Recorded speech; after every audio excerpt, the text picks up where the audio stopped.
Assalamualaikum warahmatullahi wabarakatuh.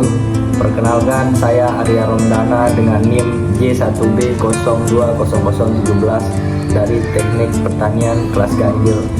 Dan saya lalu Remisan Sofian dengan NIM J1B020049 dari Program Studi Teknik Pertanian Angkatan 2020. Di sini kami akan mempresentasikan kode etik dari organisasi profesi, yaitu yang pertama organisasi profesi programmer. Adapun kode etik yang diharapkan bagi seorang programmer adalah yang pertama, seorang programmer tidak boleh membuat atau mendistribusikan malware. Yang kedua, seorang programmer tidak boleh menulis kode yang sulit diikuti dengan sengaja. Yang ketiga, seorang programmer tidak boleh menulis dokumentasi yang dengan sengaja untuk membingungkan atau tidak akurat. Dan yang terakhir yaitu seorang programmer tidak boleh menggunakan ulang kode dengan hak cipta kecuali telah membeli atau meminta izin. Ya, itulah beberapa kode etik yang perlu dipatuhi ketika menjadi seorang programmer. Selanjutnya yaitu kode etik untuk profesi penilai pemerintah, yaitu yang pertama integritas. Seorang penilai pemerintah harus memiliki integritas yang tinggi. Integritas adalah memiliki kejujuran dan dapat dipercaya dalam hubungan profesional dan bisnis, serta menjunjung tinggi kebenaran dan bersikap adil. Yang kedua yaitu objektivitas.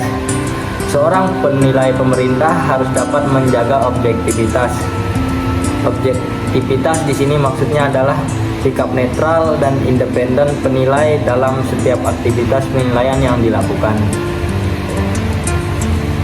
Selanjutnya yaitu kompetensi. Seorang penilai pemerintah harus memiliki kompetensi yang tinggi dalam bidangnya.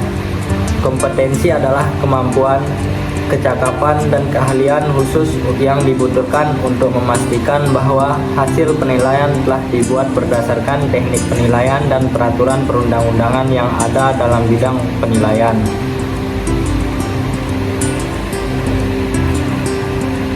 Yang keempat yaitu kerahasiaan. Seorang penilai pemerintah harus dapat menjaga kerahasiaan atas pekerjaannya.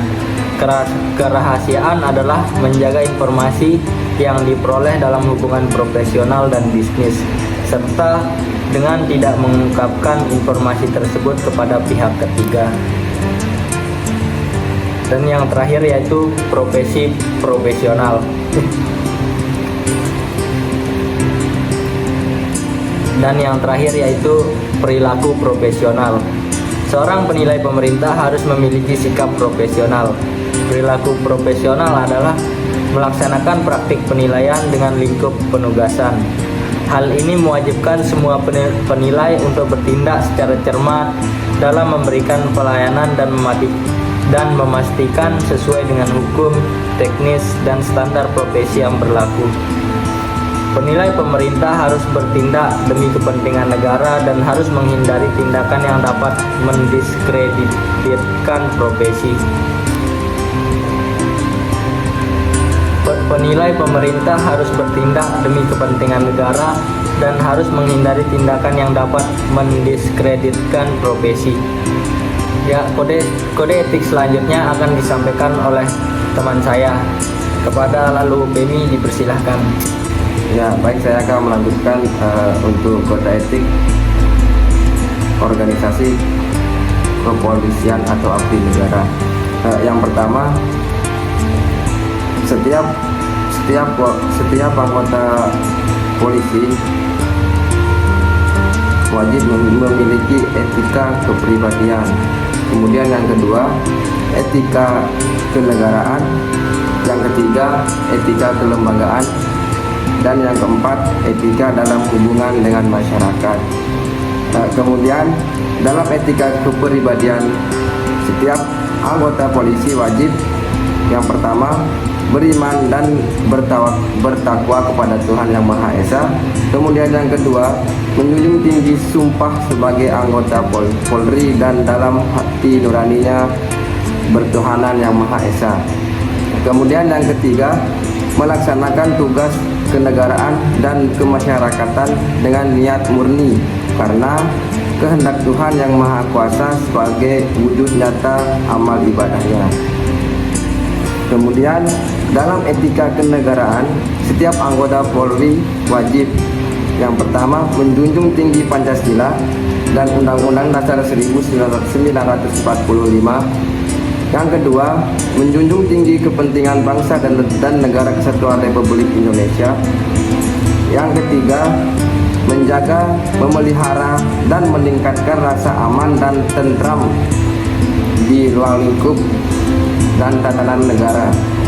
Kemudian yang keempat, menjaga keselamatan fasilitas umum dan hak milik perorangan serta menjauhkan sekuat tenaga dan kerusakan dan penurunan nilai guna atas tindakan yang diambil dalam pelaksanaan tugas. Yang kelima, menunjukkan penghargaan dan kerjasama dengan sesama pejabat negara dalam pelaksanaan tugas. Yang terakhir, menjaga keutuhan wilayah hukum negara kesatuan Republik Indonesia. Dalam pasal 5, etika kelembagaan setiap anggota polisi wajib yang pertama, menjaga citra dan kehormatan lembaga Polri. Kemudian yang kedua, menjalankan tugasnya sesuai dengan visi dan misi lembaga Polri yang dituntun oleh asas pelayanan serta didukung oleh pengetahuan dan keilmuan atau keahlian.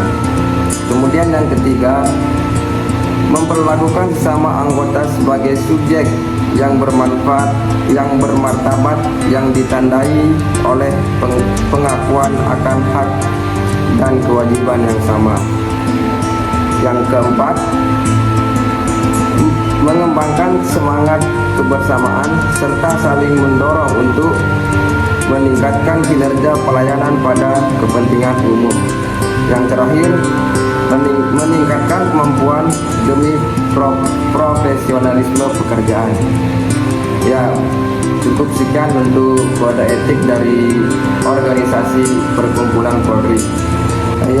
Saya akan melanjutkan kode etik untuk organisasi Akuntan Indonesia.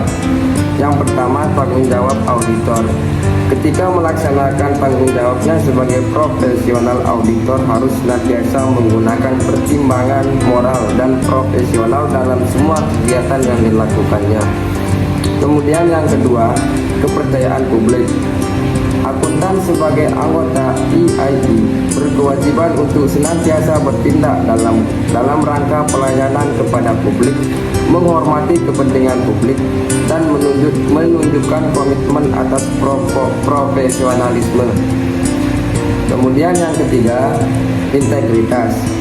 Akuntan sebagai seorang profesional dalam memelihara dan meningkatkan kepercayaan publik harus memenuhi tanggung jawab profesionalnya tersebut dengan menjaga integritasnya setinggi mungkin.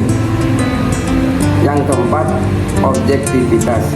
Dalam pemenuhan kewajiban profesionalnya, setiap akuntan sebagai anggota EII harus menjaga objektivitasnya dan bebas dari benturan kepentingan.